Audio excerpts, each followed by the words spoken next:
ever gone to check a notification and somehow ended up 30 minutes deep into social media watching a dog run in circles or rearranging the fridge? Yep. Now imagine doing that every day, growing up with that constant stream of distractions. That's the digital reality shaping an entire generation. When younger generations log on, they aren't just connecting with friends anymore. They're interacting with algorithms designed to keep them scrolling for as long as possible. Today, I want to talk to you about the current effects of modern technology on younger generations. This conversation isn't about blaming technology, it's about understanding how deeply it's shaping us. Specifically, how it's impacting mental health, cognitive skills, and social development. We will talk about why social media and artificial intelligence are causing these issues, and finally, what we can realistically do to reduce the damage. Modern technology is shaping younger generations in ways that are impossible to ignore. The most impactful is mental health. Anxiety, depression, and emotional burnout are appearing earlier than ever. According to Adolescent Research Review, published May 3rd, 2025, problematic social media use is associated with higher levels of anxiety, depressive symptoms, and emotional dysregulation in youth. Studies show that up to 35% of adolescents report feeling significant emotional distress linked to social media use, and those with heavier usage twice as likely to experience these depressive symptoms. In other words, kids are feeling stressed and emotionally drained often before they even graduate high school. Social media thrives on comparison. Likes, comments, views, and followers slowly turn into measurements of self-worth. For younger users who are still forming their identities, that pressure can be really overwhelming. Validation becomes public and numerical, making it hard not to internalize success and failure as numbers on a screen. Because nothing boosts confidence quite like watching your post get fewer likes than a random picture of someone's lunch. This tells us that the issue isn't just being online, it's the emotional pressure that comes with the constant exposure, comparison, and performance. Cognitive effects are also becoming a major concern. Young people are showing shorter attention spans, struggling to focus, and losing patience with tasks that take time. Stated in Praxis Psychologically Berlin, published in 2024, the frequent use of rapidly changing digital content can disrupt the ability to maintain attention and process information deeply. This means activities that require sustained effort, like reading a book, completing homework, or working through a long project, can feel exhausting or overwhelming. When the brain is trained to expect constant novelty and quick rewards, slower, more thoughtful tasks really feel unbearable. Social skills are also being reshaped. Face-to-face communication requires emotional awareness, patience, and conflict resolution, but these skills aren't always exercised online. BMC Pediatrics, published 21st of October 2025, mentions that increased social media use is associated with weaker development of real-world communication, skills in children and young adults. Online interactions allow people to edit responses, disengage easily, and avoid difficult conversations, habits that don't always translate to an in-person relationship. In short, it's a lot easier to send a perfectly timed gift than actually talk through your feelings. That shortcut isn't exactly teaching kids how to handle real-life conversations. The effects of modern technology on younger generations are clear. Mental health challenges are rising, cognitive stamina is weakening, and social skills aren't developing as strongly as they need to. These aren't abstract ideas, they're real struggles showing up in everyday life. So why is this all happening? A major driver is instant gratification. Instant gratification is the desire to receive immediate pleasure or reward without waiting. Social media platforms, short-form videos, and notifications are built entirely around this concept. Every swipe, like, or alert provides a small dopamine hit, a quick reward that feels good in the moment. According to Praxis Psychology Berlin, published in 2024, short-form video platforms condition the brain to seek constant stimulation and immediate rewards, reducing tolerance for delayed gratification.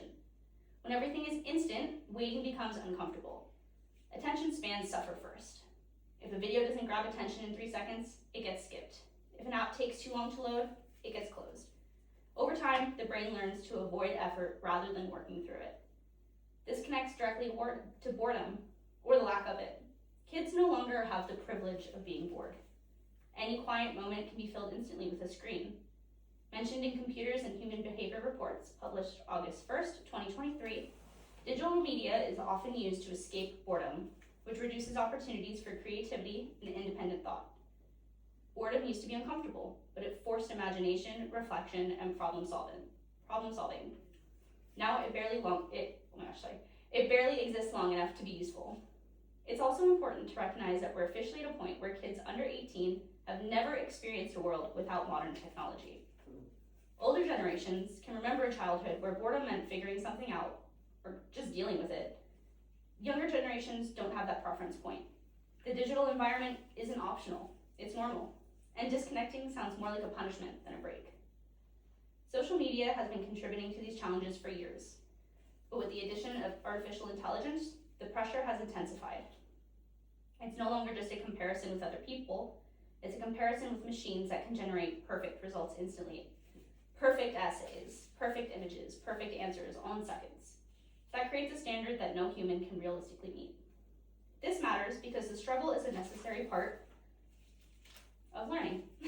According to the Redwood Bark published in 2026, reliance on AI tools may reduce creativity and discourage students from developing original ideas. Creativity isn't automatic. It's built through effort, mistakes, and time. When AI does the thinking, the brainstorming, or the problem solving, younger users might miss out on that growth process. There's also concern about outsourced thinking altogether. According to the Harvard Gazette published November 13th, 2025, researchers explain that the concern is not AI itself, but the tendency to outsource thinking to it. When the brain isn't challenged, it doesn't strengthen. Just like a muscle, if it's not used, it doesn't grow. AI also adds stress about the future. Brookings Institution, published April 12, 2024, states the rapid rise of generative AI has disrupted creative industry, leading workers, including Hollywood writers, to strike over job security concerns. Watching adults fight to protect their careers send a clear message to young people. The future is uncertain, and the rules keep changing, which isn't exactly comforting career advice. Still, technology itself isn't the enemy. The Harvard Gazette, published November 13th, 2025, experts emphasize that AI can enhance learning when used intentionally as a tool, rather than a replacement for thinking. The issue isn't access, it's balance. Now we understand the what, the why, but how do we create a balance to fix these issues? One way to reduce the impact is through education. Teaching young people how algorithms and AI work gives them the awareness and the control. According to Computers and Education, Artificial Intelligence, published May 23rd, 2025, students who learn about algorithmic bias and filter bubbles become more critical and thoughtful technology users. Another step is creating phone-free or phone-limited environments. According to Phone-Free Dention, ISD, published 2023, schools that reduced phone use saw improved focus, stronger peer interaction, and better classroom engagement. When phones disappear, attention and conversation tend to come back. Families and individuals can help too. Simple habits like screen-free meals, setting time boundaries on social media, and encouraging offline hobbies make a real difference.